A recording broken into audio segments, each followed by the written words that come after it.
Good morning, sir. Good morning, ma'am, and everyone. Myself, Dr. Toshika Bisone.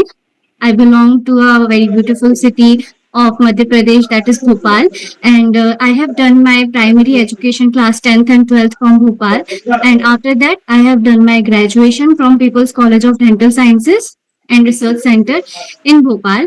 I have graduated in November पांच 2023. Number में After that, I have been working in a private dental clinic since last 2 years. कभी भी जब intro लें ऐसा ना लगे आप रिवर्स करके बोल रहे हो, ऐसा ना जी लगे, एक फ्लो में जी नहीं बोलना। हर एक सेंटेंस के बाद थोड़ा सा पॉज लेना फर्स्टली है। ऐसा ना लगे कि रट के आए हैं बस उल्टी करना है। नर्वसनेस नहीं दिखनी चाहिए। बांध देंगे, ओके, वो भी बांध वेरी देंगे। इंपॉर्टेंट। ओके, अच्छा आपने बीडीएस कहाँ से किया है? Sir, People's College of Dental Sciences sir. अच्छा, आप भोपाल की ही रहने वाली है? जी सर। तो अपब्रिंगिंग वहीं से हुई है? जी सर। तो भोपाल गैस ट्रेजेडी के बारे में क्या जानते हैं? सर, भोपाल गैस ट्रेजेडी 2 दिसंबर में यूनियन कार्बाइड करके एक कंपनी थे जो पेस्टिसाइड फॉर्मेशन करते थे। इस फैक्ट्री से एक लीथल गैस रिलीज हुई थी, मिथाइल आइसोसाइनाइड, जिसकी वजह से कई सारी जाने गई थी रेस्पिरेटरी डिसऑर्डर, रेस्पिरेटरी। अभी आपको क्या लगता है उसका इम्पैक्ट अभी क्या प्रेजेंट है भोपाल में? सर, आज भी इस मिथाइल आइसोसाइनाइड के कंटेमिनेशन के कारण म्यूटेशंस देखने को मिलते हैं। बच्चे जो पैदा होते हैं वो डिसेबिलिटी के साथ पैदा होते हैं और ये सारी चीजें हमें देखने को अगर मिलती है। मेंटल आपको रिटार्डेशन भी देखने को अगर मिलता है। आपको उस एरिया में अगर आप पोस्टेड हो उसके आसपास के पीएससी में और आपको बोला जाता है कि वहां पे आपको कैंप लगाना है, तो आप क्या प्रिकॉशन बरतेंगे और लोगों को क्या बताएंगे इसके बारे में? सर, अगर मैं इस तरह के और एरिया आपको में कैंप लगाना है तो आप क्या क्या प्रिकॉशन आपको सारी देखिए, आपको वहां पे कैंप लगाने के लिए कहा जा रहा है और आपको जी ही सारी सारी के सारी ताकत दी जा रही है कि आपको ही सब कुछ टीम बनाना है। आप ही को हर इंस्ट्रूमेंट बताना है, क्या क्या चाहिए क्या नहीं चाहिए, हर चीज आपको अरेंज करना है। ठीक है, सुपीरियर ने आपको ये पूरा काम दे दिया और और वहां पे आप क्या जाओगे, कैसे कैंप में करोगे, क्या चीजें वहां पूछोगे, कैसे सब चीजें अरेंज करोगे और क्या हुआ कैसे है लोगों को बताओगे कि क्लिनिकल क्या है। ठीक है? जी।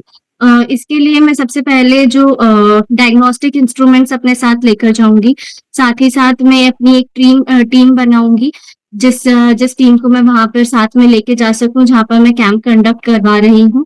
डायग्नोस्टिक इंस्ट्रूमेंट्स के साथ साथ मैं आइसक्रीम स्टिक से भी हम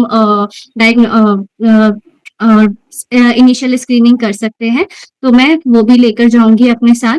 साथ में जब मैं कैंप वहां पर कंडक्ट करवाती हूँ, तो मैं यहाँ पे लोगों को ओरल हेल्थ के बारे में जानकारी दूंगी। उन साथ ही साथ, क्योंकि वहां पर कंटेमिनेटेड वाटर है और एयर है, इसके रिगार्डिंग मैं उनको जानकारी दे सकती हूँ आपके कि वो किस तरह से। टीम में से कोई जाने से मना कर दे, आपने सेलेक्ट किया, वो कहा कि सर ये तो बहुत डेंजरस है और उसके पास पूरा राइट है वहां से बैकआउट करने का, तो फिर जी उस बिल्कुल। सिस्टम में आप क्या करोगे? आप बहुत लोगों को सेलेक्ट कर रहे हो, ये पूरा सिनेरियो बेस्ड है। अगर वो हाँ। मना कर रहे हैं तो आप क्या कर सकते हैं? सर, इस कंडीशन में मैं सबसे पहले उनका कंसर्न सुनूंगी, जो मेरे टीममेट है वो क्यों नहीं जाना चाह रहे हैं। उसके बाद मैं सबसे पहले उनसे कम्युनिकेट करके उनको समझाने की कोशिश करूंगी कि ऐसा नहीं है। वी एज अ डॉक्टर, हमारी ये रिस्पॉन्सिबिलिटी है कि हम वहाँ के लोगों को भी देखें और उनकी ओरल हेल्थ पर भी ध्यान दें। और अगर उसके बाद भी वो नहीं मानते हैं, देन मैं उन्हें फोर्स नहीं करूंगी। इस टाइम में फिर आप सीनियर से कोऑर्डिनेट, ये भी जी आप जी बाद में जी जोड़ जी दें कि मैं सीनियर से जी कोऑर्डिनेट करके आगे का सारा मैटर डिस्कस करूँ। ठीक है, जी। आप किसी कैंप में कौन से प्रोसीजर सबसे ज्यादा फेमस हैं जो करते हैं? सर, एआरटी, हम एआरटी सब, एआरटी कर सकते हैं, यस। ये बेसिक आंसर है। एटोमेटिक रेस्टोरेटिव ट्रीटमेंट कर सकते ठीक है, अगर मान लीजिए कोई एक पेशेंट हेपेटाइटिस बी का आपके पास आता है, हैं। तो जी। आप उसे कैसे ट्रीट करोगे? आपका क्या डेंटल प्रोसीजर रहेगा? आप कैसे उस चीज को आगे बढ़ाओगे? और और एक आप एक क्लिनिशियन है वहां पे, आप अपने आप को कैसे प्रोटेक्ट करोगे? सारा वे ऑफ ट्रीटमेंट आप बताएं एक बार। सर, जैसे ही पेशेंट आता है तो सबसे पहले मैं उनकी हिस्ट्री लूंगी। अगर ये हेपेटाइटिस बी का हेपेटाइटिस पेशेंट, हेपेटाइटिस बी का पेशेंट। हाँ, हेपेटाइटिस बी के पेशेंट आते हैं तो मैं पहले उनकी हिस्ट्री लूँगी, कब कंटामिनेशन हुआ, उन्होंने इसका कोई ट्रीटमेंट लिया है कि नहीं? अगर ट्रीटमेंट लिया है तो कितना वक़्त हुआ है उन्हें ट्रीटमेंट लिए? और ये पूरी जानकारी लेने के बाद अगर वो एक्टिव स्टेज में है और अगर इस कंडीशन में मैं अपने सुरक्षा के लिए मैं डबल मास्क पहन सकती हूँ और अगर पीपीई किट अवेलेबल नहीं है तो मैं डबल मास्क जी? नहीं, आप मैं करिए। डबल मास्क वेयर कर सकती हूँ, मैं हेड कैप वेयर कर सकती हूँ, मैं अपने ग्लव्स भी डबल ग्लव्स कर सकती हूँ और अकॉर्डिंगली मैं पेशेंट का ट्रीटमेंट करूँगी। अगर पेशेंट एक्टिव स्टेज में है तो मैं ये ध्यान रख सकती हूँ कि अगर हम इलेक्टिवली अवॉइड कर सकें ट्रीटमेंट को, लेकिन अगर इमरजेंसी ट्रीटमेंट हमें करना पड़ता है तो इस कंडीशन में मैं ये प्रोटोकॉल फॉलो कर सकती हूँ। वहाँ पे आप ये करेंगे कि उनका एक्सपोज़र कम से कम हो, जी, जी, ठीक है? अगर आपके पास एक एक्स एमडीआर ट्यूबरकुलोसिस का पेशेंट आ जाता है, जिसको जनरली पीएससी में सबसे ज़्यादा खतरनाक पेशेंट कहते हैं और पूरा जी, पीएससी एक लाइन में खड़ा हो जाता है, तो ऐसे जी। पेशेंट के साथ आप कैसे डील करें? एक्स एमडीआर ट्यूबरकुलोसिस है। सर एक्स एमडीआर ट्यूबरकुलोसिस है तो मुझे सबसे पहले हिस्ट्री लेनी होगी कि उन्होंने अपना पूरा कभी भी ट्रीटमेंट कोई कोर्स जवाब दे तो 30 सेकंड का ब्रेक ले डॉक्टर साहब। इस इंस्टेंट आंसर, ये बजर राउंड नहीं है। आपको जी कोई ट्रिक से जीतना नहीं है। तो आपको पहले 30 या 45 सेकंड का एक एक लूप लेना है और फिर आंसर करना है, ताकि आप आंसर को प्रॉपर आर्टिकुलेट कर सकें। कोई ओके क्विज नहीं चल रहा है कि आप पहले आंसर कर देंगे तो आप जीत जाएंगे। चलिए। जी सर अगर कोई पेशेंट हमारे पास एक्स एमडीआर टीबी का आता है तो ये हम हाई रिस्क पेशेंट है। इस कंडीशन में बाकी लोगों को भी कंटामिनेशन हो सकता है बिल्कुल। और इसीलिए हमें सारी प्रोटोकॉल फॉलो करते हुए हमें स्टेरिलाइजेशन वगैरह हर चीज का ध्यान रखना होगा। तो इस चीज को ध्यान में रखते हुए पेशेंट से मुझे हिस्ट्री लेना बहुत ज्यादा इम्पोर्टेंट है और वो किस कंडीशन में आए हैं, उनको पेन किस इंटेंसिटी का है, ये जानना बहुत जरूरी है। अगर उन्होंने अपना ट्रीटमेंट पूरा किया है लेकिन वो isoniazid and rifampicin resistant patient है तो मुझे ये भी देखना होगा कि उन्होंने अपना पूरा ट्रीटमेंट कोर्स कंप्लीट किया है कि नहीं। अगर उनका पूरा ट्रीटमेंट कोर्स कंप्लीट है तो इस कंडीशन में अगर इमरजेंसी है तो मैं पेशेंट का ट्रीटमेंट कर सकती हूँ और इसका और मुझे ये ध्यान रखना है कि एरोजल से भी हम जब अपना एयरोटर यूज करते हैं तो उससे भी कंटेमिनेशन हो सकता है। तो मैं ये ध्यान में रखूंगी कि ट्रीटमेंट प्रोसीजर में कि कम से कम मैं एरोजल कंटेमिनेशन से बच सकूं और बाकी लोगों को भी बचा सकूं, प्रॉपर स्टेरिलाइजेशन हो और ट्रीटमेंट करते टाइम मैं अपनी सुरक्षा का भी पूरा पूरा ध्यान रखूं। ठीक। ये गुड सब। Good good. आपसे अब सवाल डॉक्टर रेशु मैम करेंगे आपसे। Hello doctor Toshika. Good morning ma'am. Good morning, कैसे हो आप? Since you are working in the clinic still, तो मैं उसी से रिलेटेड कुछ पूछना चाहती हूँ आपसे। आप अभी जहाँ क्लिनिकल सेटअप में कर रहे हो, आप किसी के अंडर कर रहे हो या आपका खुद का क्लिनिक है? नहीं नहीं मैम, मैं अंडर किसी के अंडर कर रही हूँ। Okay, so what are your responsibilities in that clinic? Ma'am इस क्लिनिक में मैं अपने रेस्टोरेशन सारे तरीके के amalgam restoration, GIC restoration and composite restoration करती हूँ। साथ ही साथ मैं इंट्राओरल स्कैन्स लेती हूँ एंड फिजिकल इम्प्रेशंस लेती हूँ एंड साथ ही साथ मैं एक्सट्रैक्शंस रूट कैनाल ट्रीटमेंट भी करती हूँ ओके, एंड मैंने यहाँ एक्सट्रैक्शन भी पे आप कॉन्शियस करते हो? सेडेशन भी प्रैक्टिस किया हुआ है। ओके, ठीक है, एक्सट्रैक्शन भी आप करते हो। तो जैसे सपोज आप अभी क्लिनिक में हो, प्राइवेट सेटअप में हो, आपके पास सब कुछ अवेलेबल होगा, इमरजेंसी मेडिसिन वगैरह यहाँ होगा इन केस अगर कुछ जी मिस हैपनिंग हो जाता है। जी तो सपोज आप सीएचसी लेवल पर रूरल एरिया में एक्सट्रैक्शन कर रहे हो, नॉर्मल पेशेंट है, there is no relevant history of anything, आपने सारे जो बेसिक टेस्ट होते हैं वो भी कराए हुए हैं, आप एक्सट्रैक्शन कर रहे हो और पोस्ट एक्सट्रैक्शन सॉकेट से ब्लीडिंग स्टार्ट हो जाती है, जी तो आप उस केस में क्या करोगे? आप फर्स्ट स्टेप आपका क्या होगा? मैम इस केस में मेरा पहला स्टेप ये रहेगा कि मैं ब्लीडिंग कम करने के लिए 45 मिनट्स का प्रेशर पैक वहाँ पर दे सकती हूँ, प्रेशर लगाकर मैं वहाँ पर रख सकती हूँ। साथ ही साथ हम एड्रेनालिन भी कॉटन में लगाकर वहाँ पर प्रेस कर सकते हैं ताकि ब्लीडिंग जो है वो रुक पाए। और मैं पेशेंट को क्लिनिक में ही रुकने के लिए कहूँगी उस टाइम तक के लिए जब तक उनकी ब्लीडिंग नहीं रुक जाती है, ताकि मैं उन्हें रेगुलरली मॉनिटर करती रहूँ कि उनकी ब्लीडिंग रुक रही है कि नहीं रुक रही है। और आप अगर देख रहे हो नहीं क्या रुकती नीचे? है तो आप मैं पीछे बाद से में देख के बोल उनको रहे हो क्या? हीमोस्टेटिक एजेंट भी दे सकते आप लगा नीचे से सकते। देख के बोल रहे हो क्या डॉक्टर साहब? नहीं, नहीं सर। अब आपकी मैं नज़रें आपको दिखा हमेशा सकती हूँ, कुछ भी नहीं। नहीं, नहीं, आपकी नज़रें हमेशा मैम पे होनी चाहिए, ठीक है? ओके, नीचे। ओके। ये मैं आपको बस बता रहा हूँ, इधर-उधर नज़रें जैसे आपने प्रेशर पैक मेंशन किया है ना, तो प्रेशर पैक में आपने एड्रेनालिन मेंशन किया है, उसके साथ जी, साथ उसमें लिग्नोकेन भी हम लोग ओके, स्पॉन्ज में अपने इसको करके और फिर उससे प्रेशर अप्लाई कर सकते हैं for 20 minutes. Majority of patients में उतने में ही ब्लीडिंग स्टॉप हो जाती है, ओके। 50% से ज्यादा पेशेंट में। बाकी जो हीमोस्टैटिक एजेंट्स हैं उनके बारे में कुछ आइडिया है आपको, बेसिक जो हम लोग यूज करते हैं क्लिनिक में?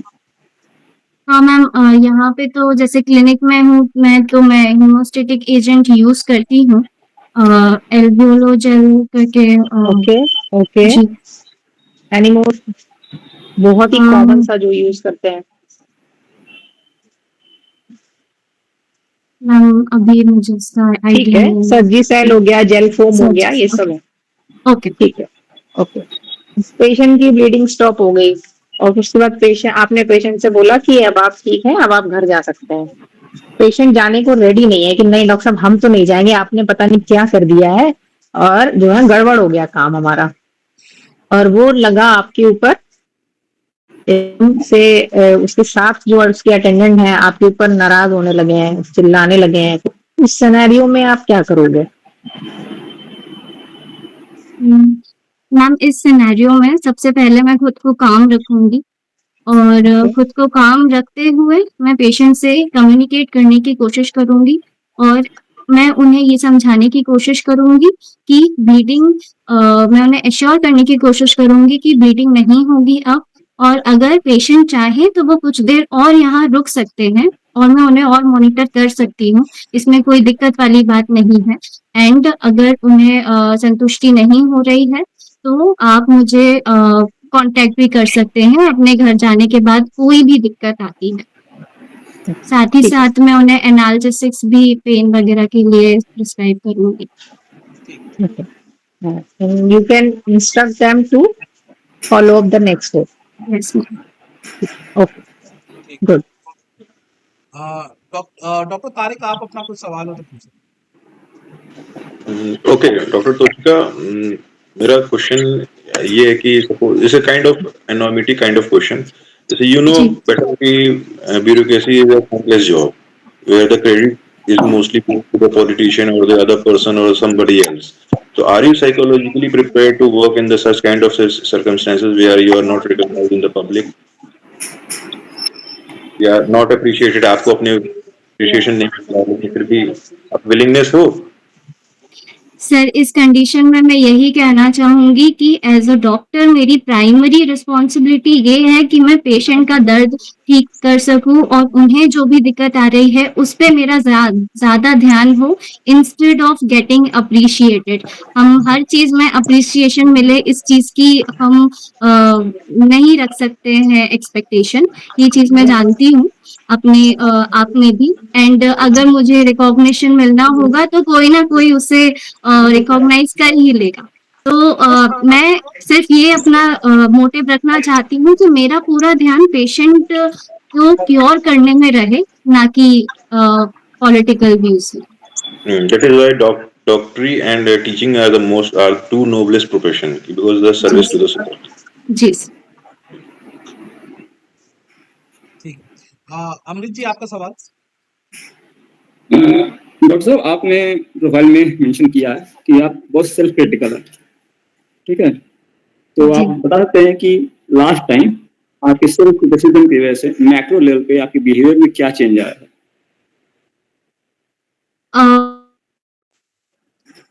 सर सेल्फ क्रिटिकल होने के कारण मुझे ऐसा लगता है कि मेरे बिहेवियर में ये ज़रूर चेंज आया है कि मैं लास्ट टाइम मोस्ट रिसेंटली कब चेंज आया और साइकोलॉजिकली क्या प्रभाव पड़ा आप पर? सर कई बार ऐसे पेशेंट आते हैं जो गलत तरीके से बात करके जाते हैं एंड मैं ट्राई करती हूँ हमेशा कि मैं काम रह के पेशेंट से अच्छे से कम्युनिकेट करूँ क्योंकि मेरा ये मानना है कि कम्युनिकेशन जो है वो एक बहुत बड़ी पावर है एज अ डॉक्टर मेरे लिए। लेकिन कई बार ऐसी सिचुएशन आ जाती है जहाँ पर कम्युनिकेशन तो हम अच्छे से कर रहे हैं, हम अच्छे से बात कर रहे हैं बट सामने पेशेंट जो है वो थोड़े से रूड हो जाते हैं। तो मुझे ये लगता है कि मैं अपने आप को और किस तरह से बेटर कर सकती हूँ। नहीं, मैंने उस चीज़ पे अपना ध्यान आपने प्रोफाइल में तो लिखा है कि आप इफेक्टिव कम्युनिकेटर हैं, तो आपका जी। ये स्टेटमेंट तो इससे कॉन्ट्राडिक्ट कर रहा है। नहीं सर मैं अपने आप को इफेक्टिव कम्युनिकेटर मानती हूँ बिकॉज मैंने मतलब I have a hobby of stage presence and singing. तो एज अ कम्युनिकेटर मैं अच्छे से कम्युनिकेट कर सकती हूँ। लेकिन अगर कोई भी सिचुएशन एक्सट्रीम जाती है, कभी पेशेंट बहुत ज्यादा अग्रेसिव हो जाते हैं तो उस कंडीशन को कभी कभी संभालना मुश्किल होता है। तो मैं अपने लेवल पर ये ट्राई करना चाहती हूँ अपने खुद के सेल्फ क्रिटिक को लेते हुए कि मैं और किस तरह से अच्छी इफेक्टिव कम्युनिकेशन बढ़ा सकती हूँ क्योंकि अगर मैं विलेज लेवल पीएचसी या सीएचसी में आती हूँ तो यहाँ मुझे कई सारे अग्रेसिव पेशेंट्स देखने को मिल सकते हैं। तो इस हिसाब से मैं अपने आप को और किस तरह से इम्प्रूव कर सकती हूँ, मैं ये इस बारे में ज्यादा सोचती हूँ। और मान लो कि कभी आप सेल्फ क्रिटिक करती हैं तो कभी कभी ऐसा होता है सेल्फ क्रिटिक करते करते हम लोग इम्पोस्टर सिंड्रोम में चले जाते हैं। तो आप दोनों में अंतर पता है क्या आपको, सेल्फ क्रिटिक और इम्पोस्टर सिंड्रोम के लिए? सर मुझे इम्पोस्टर सिंड्रोम के बारे में जानकारी नहीं है। इम्पोस्टर सिंड्रोम जानकारी है कि आप लोग अपनी काबिलियत पे शक करने लगते हैं। तो सेल्फ क्रिटिक और इम्पोस्टर सिंड्रोम में क्या थिन लाइन है? सर अगर इम्पोस्टर सिंड्रोम का मतलब ये है कि मैं अपनी एबिलिटी पे या अपनी काबिलियत पे भरोसा ना करूं तो ये मेरे लिए गलत होगा, स्पेशली एज अ डॉक्टर। क्योंकि अगर मुझे खुद पर ही विश्वास नहीं होगा तो मैं पेशेंट का सही तरीके से ट्रीटमेंट कैसे कर पाऊंगी। तो मेरा खुद पर विश्वास होना बहुत जरूरी है और साथ ही साथ मुझे मेरे अंदर ये कॉन्फिडेंस होना भी जरूरी है कि मैं किसी भी सिचुएशन को अपने एंड से अच्छे तरीके से हैंडल कर सकूं। तो अब ये कैसे डिसाइड करते हैं किस पॉइंट तक मुझे सेल्फ क्रिटिसाइज करना है अपने आप को, किस पॉइंट पे रुकना है? क्योंकि आप एंडलेस करोगी तो आप टास्क में डिले कर दोगी और ओवर थिंकिंग में चले जाओगी। तो एक पॉइंट होगा ना कि यहाँ के बाद अब मुझे क्रिटिसाइज नहीं करना है, मुझे एग्जीक्यूट करना है। वो पॉइंट कैसे आप करते हो? सर मुझे लगता है कि मैं उतना भी सेल्फ क्रिटिसाइज नहीं करती हूँ खुद को कि मैं डिसीजन ही ना ले पाऊँ। मेरा मेन मोटिव ये होता है कि अपन सही वक्त पर डिसीजन लेकर अपना काम आगे बढ़ाएं, ना कि ज्यादा ओवर थिंकिंग करें। अगर मैं ये करूंगी तो पेशेंट को डिले होगा, which is not good at all. Good. आपने यहाँ पे लिखा है कि आपकी मैनेजमेंट स्किल अच्छी है, तो आप मुझे बता सकते हो जो भोपाल गैस ट्रेजेडी हुई थी उसमें मैनेजमेंट लेवल पे एग्जीक्यूशन में फेलियर था कि प्लानिंग लेवल में फेलियर था? सर मेन जो दिक्कत थी वो फैक्ट्री में थी और मुझे ऐसा लगता है it is because of ignorance of the authorities जो यूनियन कार्बाइड को मैनेज कर रहे थे। जहां तक मैं जानती हूँ वहां के जो लोग थे, जो लेबर थे, उन्होंने कई बार अपने हायर अथॉरिटीज को जो इग्नोरेंस है उसके बारे में भी हायर अथॉरिटीज को इन्फॉर्म किया था। लेकिन उस चीज को बार बार इग्नोर किया गया ये सोच के कि that it is a very minor thing, जो हमें बताता है कि planning and execution plus after that maintenance is very very important, ताकि बाद में किसी भी तरह की ऐसी हैजार्डियस सिचुएशन ना आए, स्पेशली जब आप एक अच्छे लेवल पर इतनी बड़ी फैक्ट्री पे काम कर रहे हैं। तो अभी आपको पता है जैसे कि बहुत हजारियत वेस्ट वहाँ पे है, वेस्टेज अभी भी अवेलेबल है वहाँ पे, उसको डिस्पोज नहीं किया गया। तो अगर आपको दिया जाए मैनेज करने के लिए तो आपका अप्रोच क्या होगा? सर वहां पर जो ऐसा जहां तक मैंने सुना है कि मिथाइल आइसोसाइनाइड की गैस जो है वो अभी भी वहां पर प्रेजेंट है। तो मुझे नहीं लगता कि मैं उससे कुछ भी अभी छेड़खानी करना चाहूंगी। क्योंकि अगर उसमें कोई भी दिक्कत आती है without knowledge, without proper knowledge, मैं वहां पर कुछ भी छेड़छाड़ करना प्रेफर नहीं करूंगी। अगर मुझे उस एरिया मैनेजमेंट के लेवल बारे पे, में अगर मैनेजमेंट लेवल पे देखा जाए तो आप उस चीज कैसे मैनेज करोगे? सर, मैं वहाँ के लोगों को बस ये एजुकेट कर सकती हूँ कि आप सही पानी किस तरह से ले सकते हैं, एक प्योर पानी किस तरह से ले सकते हैं। मैं वहाँ लोगों के ऊपर ज़्यादा ध्यान दूँगी एज़ कम्पेयर टू उस चीज़ को सँभालना, because I don't have that much knowledge कि मैं वहाँ उस जगह का एक्चुअल सिचुएशन क्या है। आपने ऑपरेशन फेथ का नाम सुना है? अ, ऑपरेशन फेथ। नहीं सर। ठीक, ओके, ओके। रेशु मैम, आपके कोई क्वेश्चन बचे? हाँ जी, मैं एक क्वेश्चन आपसे पूछना चाहती हूँ doctor Toshika, have you heard about India's first oral health data bank since you are belonging to Bhopal? इसके बारे में कुछ आइडिया है आपको? बहुत नहीं रीसेंट है ये। मैम, नहीं मैम, अभी मुझे इसके बारे में आइडिया नहीं है। मैं फर्स्ट टाइम मैं थोड़ा आपको बता देती हूँ, ये एम्स भोपाल की तरफ से एक इनिशिएटिव लिया गया था सिंस बहुत ही एक ओरल हेल्थ सर्वे इंडिया में बहुत पहले 2002 के दौरान हुआ था डिस्ट्रिक्ट वाइज, उसके बाद से नहीं जी। हुआ है कोई भी मास लेवल पे। तो एम्स भोपाल ने इनिशिएटिव लिया था, उन्होंने मध्य प्रदेश की 41 डिस्ट्रिक्ट्स इंक्लूड करी थी इसमें, और उसको सारे डेटा को डिजिटलाइज किया गया for proper oral health care management, और इसमें हम क्या इम्प्रूवमेंट करते हैं इसके बारे में थोड़ा सा पढ़ लीजिएगा, ये आपसे पूछ सकते हैं। जी बहुत ही बेसिक क्वेश्चन है लेकिन अभी जी बहुत रीसेंट है, तो इसलिए इसको देख लीजिएगा एक बार। जी मैम, बिल्कुल। मुझे लगता है कि आपकी क्लिनिकल स्किल्स तो बहुत शार्प है, आंसर्स भी आप काफी अच्छे से दे रहे हो, काफी कॉन्फिडेंट हो। अमृत ने जो क्वेश्चन पूछे प्रोफाइल रिलेटेड, उनके बारे में भी आप काफी श्योर हो, कॉन्फिडेंट हो, तो overall it's good. Thank you ma'am. ठीक, ओके। जी, सी, आप केरिस इंडेक्स के बारे में क्या जानते सर, केरीज इंडेक्स के लिए कई सारे इंडेक्सेस हैं, जैसे हैं? One of the famous sir famous में आईसीडीएस स्कोर भी है जो हम यूजुअली डीएमएफटी के करते बारे हैं। में क्या जानते हैं? अम, डीएमएफटी हाँ सर, डीएमएफटी, क्या डिकेड जानते? उसके बारे मिसिंग में क्या एंड जानते? उसके बारे में क्या जानते? सर, डीएमएफटी स्कोर्स के थ्रू हम पेशेंट के डिकेड टूथ जो कि किसी भी प्लाक के कारण हुए हैं या बैक्टीरियल कैलकुलस के कारण हुए हैं, उन्हें एलिमिनेट करते हैं। मिसिंग टूथ जो कि प्लाक या फिर पूरी तरह से बैक्टीरियल कंटामिनेशन या सड़ जाने के कारण उन दांतों को निकाला गया, इसकी जानकारी रखते हैं। या फिर फिक्स्ड टूथ देखते हैं, या फिर हम और उसके आपने अकॉर्डिंग हम बिहेवियर ट्रीटमेंट। मैनेजमेंट पढ़ा है? पीडो में बिहेवियर मैनेजमेंट पढ़ा है? जी सर, पढ़ा। अगर चाइल्ड नॉन कोऑपरेटिव हो फॉर एक्सट्रैक्शन, तो वो कौन सा बिहेवियर मैनेजमेंट है जो आप करोगे वहां? सर, अकॉर्डिंग टू फ्रैंकल का बिहेवियर स्केल, अगर पेशेंट नेगेटिव है, नेगेटिव और स्ट्रांगली नेगेटिव एक है, तो अगर पेशेंट नेगेटिव है और वो टेंट्रम शो कर रहे हैं और वो ट्रीटमेंट नहीं कराना चाह रहे हैं, तो मेरी पहली अप्रोच ये होती है कि मैं बच्चे से एक दोस्ती बनाऊं, और जब मैं एक बार दोस्ती कर लेती हूँ तो बच्चा अच्छे से अपना ट्रीटमेंट करा लेता है। उसके बाद भी थोड़े टेंट्रम्स होते हैं, but tell usually show do वो टेक्निक, मैनेज हो जाता है। टेल शो डू टेक्निक वाला पढ़ा है? जी जी क्या सर, टेल वो शो यहाँ डू अप्लाई हो टेक्निक सकता है? में हम वो यहाँ अप्लाई होगा? सर हम कर सकते हैं, अगर टेल शो डू टेक्निक कर रहे हैं तो आपको हम। हमेशा टेक्निक का नाम लेके तब बताना है क्या बिहेवियर मैनेजमेंट है। जी, ओके सर। ठीक है, ये चीज का जी ध्यान सर। रखिएगा। जी सर। ठीक है, जी सर।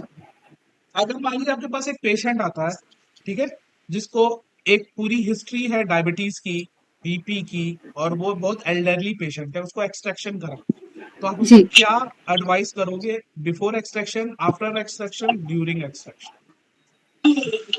सर, अगर पेशेंट हाइपरटेंसिव है, डायबिटिक भी है, प्लस ओल्ड पेशेंट है, तो इस कंडीशन में मैं सबसे पहले पेशेंट का हिस्ट्री लूँगी कि आपको डायबिटीज़ कितनी रहती है, क्योंकि डायबिटिक पेशेंट में अगर उनका डायबिटिक लेवल हाई रहता है तो हीलिंग होने में दिक्कत आती है। तो मैं ये ज़रूर ध्यान रखूँगी कि उनकी अभी की डायबिटिक लेवल्स कितने हैं, उन्होंने लास्ट अपना आरबीएस या एफबीएस कब कराया था, अपनी शुगर की जाँच कब कराई थी। अगर वो हाइपरटेंसिव की टैबलेट्स ले रहे हैं, तो मैं ये देखूँगी कि उनके ओरल कैविटी में जो हाइपरटेंसिव की दवाइयाँ ले रहे हैं, उसके कारण कोई ड्रग इंड्यूस्ड gingival एनलार्जमेंट तो नहीं है। ये सारी चीज़ें देखते हुए और उनकी एज को देखते हुए मैं सबसे पहले पेशेंट को ये बताऊँगी कि आप पहले दवाइयाँ ले सकते हैं और एनाल्जेसिक्स मैं उन्हें प्रिस्क्राइब करूँगी ताकि वो उनका पेन में थोड़ा रिलीफ हो। अगर उनका आरबीएस लेवल, शुगर लेवल ज़्यादा है, तो मैं उन्हें ये बोलूँगी कि पहले आप अपने शुगर लेवल्स कम होने दीजिए, उसके बाद ही अपन दाँत निकालेंगे। ठीक है। अगर आपके पास एक पेशेंट आता है जिसका फेशियल स्वेलिंग है, ठीक है, हुँ, जी, फीवर है और उसको ट्रिसमस भी है, ठीक है, और लेट आफ्टरनून आ रहा है, ठीक है, ओके। और एम्बुलेंस भी आपके पास अवेलेबल नहीं है इस वक्त पीएससी, तो आप क्या करेंगे उस वक्त पीएससी पे ऐसे पेशेंट के साथ? अ, शुरू सर से मैं लेके ये जानना अंत तक, हाँ, शुरू से लेके अंत तक बताइए। सर मेरा एक क्वेश्चन था, क्या पेशेंट को स्वेलिंग बायलैटरल है? देख सकते हैं, अब स्वेलिंग बायलैटरल ही है। Okay. Sir in that condition सबसे पहले मैं एग्जामिन करूंगी पेशेंट को गुड गुड। और मैं स्वेलिंग का देखूंगी कि अगर ये बायलैटरल होती है और पेशेंट का मैं एबीसी चेक करूंगी शुरू से कि बताइए, कहीं आप क्या करेंगे? शुरू से बताइए। ओके।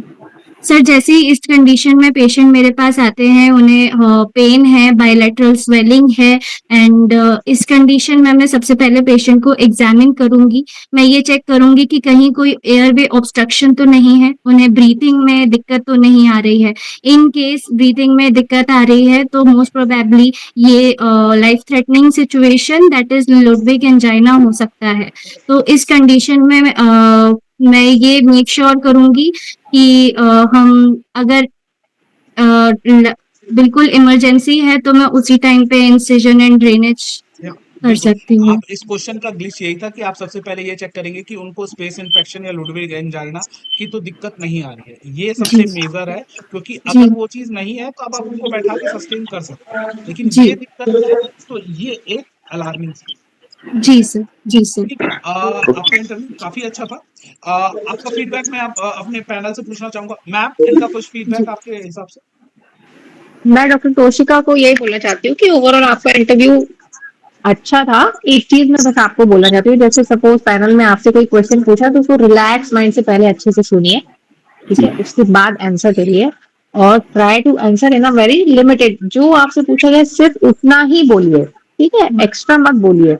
एक्स्ट्रा आप बोलोगे तो आप फंस जाओगे, जैसे वाइवा में सब हमको बोलते हैं कि भाई जितना पूछा जाए उतना बोलना है। एक्स्ट्रा आप जी बोलोगे या फिर जैसे आईएएस कोई बैठे हैं, उन्हें कोई नया वर्ड आप बोलोगे, उनको सुन लेंगे, वो फिर उसी के बारे में पूछेंगे, वेदर उनको नॉलेज होगी कि नहीं। इसलिए बहुत ही कम शब्दों में आंसर दीजिए और बहुत जल्दी जल्दी आंसर नहीं, आराम से दीजिए, रिलैक्स होकर, कॉन्फिडेंट हो। आपको नॉलेज बहुत अच्छी है, क्लिनिकल स्किल्स भी आपकी मुझे लगता है काफी बेटर है। बस थोड़ा ट्राई करिए कि आराम से आंसर दीजिए और अच्छे से पहले उसको सुन के फिर आंसर दीजिए। Thank you. डॉक्टर तारिक, आपका कुछ फीडबैक? नहीं, ठीक है, आपका you have great piece of information, आपकी चीजें काफी प्रिसाइज है। सो बाकी सब चीजें हैं इफ एंड बट्स है, वो धीमे धीमे क्लियर आउट हो जाएगा थ्रू आउट द प्रोसेस। अमृत जी, आपका कोई फीडबैक? हाँ, काफी कॉन्फिडेंट थी, मुझे लगा। दिक्कत कहीं नहीं है, बस दिक्कत इस चीज में कि आप क्वेश्चन प्रॉपर सुन नहीं रही है, तो इसमें ना आप थोड़ी खरी में लग रही है। उससे क्या होता है कि नर्वसनेस का एक इंडिकेशन जाता है। आप नर्वस नहीं होगी, पर इंटरव्यू को लगे कि आप नर्वसनेस हो और ऐसा लगे कि आप चीजों को रट करा रही है, उसी आस्पेक्ट में बोल रही है, बीच में ही आर्टिकुलेट करने में दिक्कत आ जाएगी। तो आप सुनिए और ऐसा कोई वर्ड, जैसे मैंने कहा, ऐसा कोई वर्ड मत इस्तेमाल करिए जो आपको बैकफायर कर जाए, क्योंकि वहां वो प्रेशर ही चेक करेंगे आपके ऊपर। अगर आप प्रेशर में फ्रेजाइल हो गई तो वही पॉइंट है, क्योंकि टेक्निकल नॉलेज तो आप उसको पार कर जाएंगे। तो अभी के लिए ना सिर्फ आप वही चीज बोलिए जो आप जान रही है इस बारे में, और जो भी आपने मेंशन किया प्रोफाइल में, उससे रिलेटेड सिनेरियो बेस्ड क्वेश्चन हो सकते हैं, जनरल नॉलेज हो सकते हैं, अवेयरनेस वाले हो सकते हैं, स्कीम हो सकते हैं। वो सब जी। पढ़ते जाइए, वो सब एरिया कवर करिए। डीप कोई नहीं पूछेगा, बस वो प्रेशर हैंडल करने की क्षमता को आपको जांचेंगे, दैट्स ऑल। ओके। ठीक है। एक देखिए चीज जी। और मैं बोलना या चाहती हूँ, या आपकी क्लिनिकल नॉलेज जो है, जो आपकी थ्योरेटिकल नॉलेज, वो टेस्ट हो चुकी है बिकॉज आप एग्जाम क्वालिफाई कर चुके हो। तो आपने इंट्रोडक्शन के टाइम पे कॉन्शियस किया था, यस वो मैम। चीज बिल्कुल मत बोलिए जिसके बारे में आपको सरफेस लेवल पे नॉलेज है, बिकॉज वहां पे डंकी के प्रोफेसर भी आपके बैठे होंगे, जी। क्योंकि आपको ये नहीं बताना है कि आपको ये भी आता है, वो भी आता है, फलाना ढिमकाना, ये सब नहीं है जी। आपको दिखाना। आपको सिर्फ इतना दिखाना है कि आप प्रेशर हैंडल कर सकते हो, कॉन्फिडेंट हो, और जो हाँ, भी आपसे पूछा जाएगा आप उसका अच्छे से आंसर करोगे। ठीक है, बिल्कुल। बस आप जिस चीज में कॉन्फिडेंट हो वही चीज मेंशन करिए, अदरवाइज एक्स्ट्रा एक्स्ट्रा कुछ भी नहीं, नथिंग। Okay ma'am. बाकी you are a very good candidate, और बहुत ज्यादा प्रोबेबिलिटी कि आप सिलेक्ट हो जाओगे।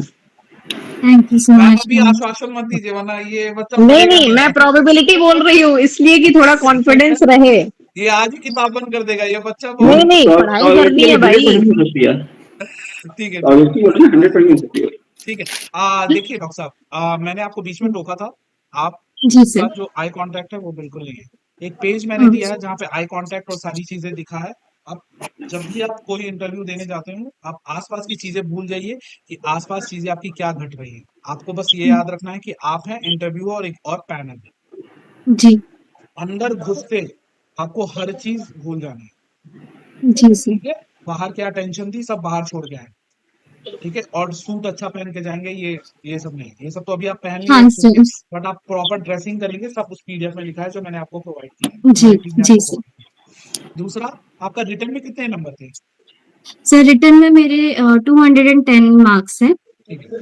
आपके अच्छे नंबर है, ठीक नंबर है। ठीक है। रिटर्न से आप कोई मतलब नहीं, आप सेलेक्ट होके आ गए हो तो सारी चीजें आपको बेसिक जो क्लिनिकल क्वेश्चन है उस पर और थोड़ा शार्प करिए, कैसे चीजों को हैंडल जी। करना है, पीएससी के बारे में जानिए, और भी सारी चीजें हैं। और नॉन क्लिनिकल जो क्वेश्चंस हैं जीके के, उस पर थोड़ा सा शार्प करिए, और मैनेजमेंट जी वाले सर। जो क्वेश्चंस है उसको शार्प करिए। ठीक है। वो जी बहुत सर। ज्यादा जरूरी है। कोई जी सर। कंप्लेन लेके आता है तो उसका चीफ कंप्लेन दूर करते हैं, क्योंकि इसीलिए उसका नाम जी। चीफ है। जब आप वो जी दूर कर सर। दोगे तो सब चीजें सही हो जाएंगी। आपको ये जी। इंटरव्यू, मॉक इंटरव्यू कैसा लगा?